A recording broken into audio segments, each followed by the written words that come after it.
three things I guess that I want to do is I'm going to go over what the positions are within the club, the way that elections are normally handled, and maybe a little bit of a pep talk as to why anybody and everybody who's here can hold any one of these positions. So the first one is president. Everybody knows what a president is, right? Chief Executive Officer. You're responsible for everything. All the weight of the world is on your shoulders. The great thing is you'll have an entire cabinet as well as an entire club of experienced Toastmasters to help back you up. You preside over meetings like Joe did at the beginning. You're going to give out useful information. You're also going to build goals for the club. Every year there's a plan that we should follow of different achievements we should earn to become a distinguished club. The president also represents the club at the district and the area levels, of area, division, and district levels.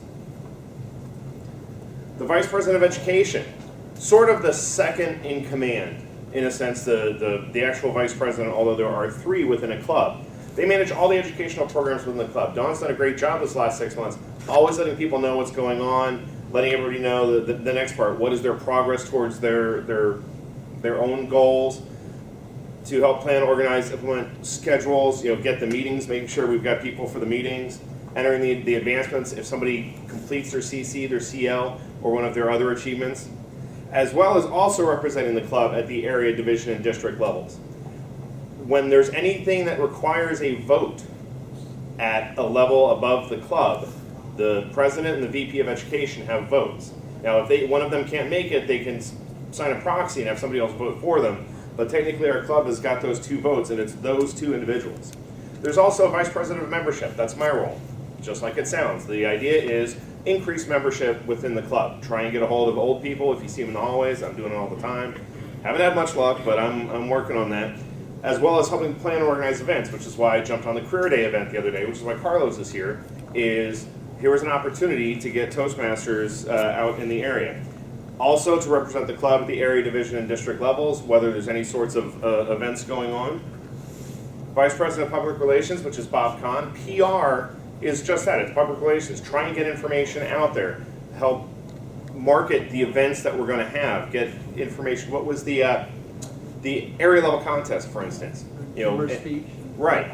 And it isn't something that he just did. He got other people involved because Badram helped do up the flyer, and Priyanka and others were involved, and we got information out to the entire building.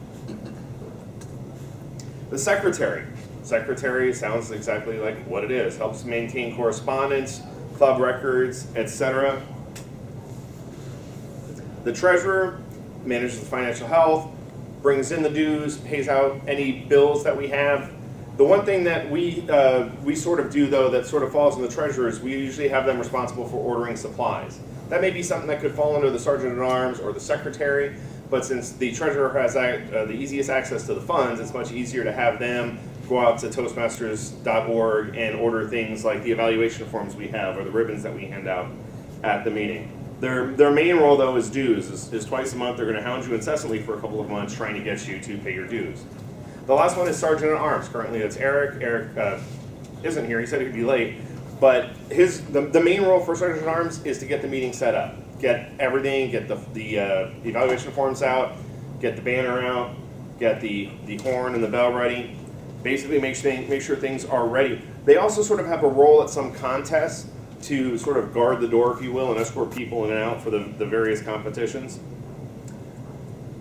I'll go ahead and email this out, but that's a brief summary. A lot of the roles are pretty self-explanatory. If you go out to Toastmasters.org or if you look up Club Essentials Handbook, this information's out there in a lot more detail. The way we normally do elections, or the way Toastmasters normally does elections, is really two different ways. One is, if there's only one nomination for every position, you just sort of ask for a unanimous vote, do we accept the slate of candidates? If there's two people that are running for a given position, and all the other positions are filled, nobody wants to switch, then we'll do those by a ballot, just like any typical election would be. So far, I don't think we've had that happen, but hey, it's there. Now, I also want to give you that brief pep talk as to why anybody is eligible, whether you just signed up or not. The reason being is if we were a brand new club, nobody had ever been in Toastmasters before, but the group of us got together and thought, you know what, by gosh, this is what we need to advance our careers. Somebody's got to do all these roles. So if somebody's got to do it, anybody can do it. And it's a great opportunity. If anybody here is looking for opportunities to develop their leadership skills, as I was telling somebody last week or even earlier this week, Toastmasters is a great place to fail. Because you sure as heck don't want to be on your job and be put in charge of a project or in charge of a team and have everything fall apart in front of your boss. Be in charge of a team here. Do your best. Things go wrong, somebody's going to be there to help you and bail you out. It's not going to affect your career. The other thing is, it's a lot of fun.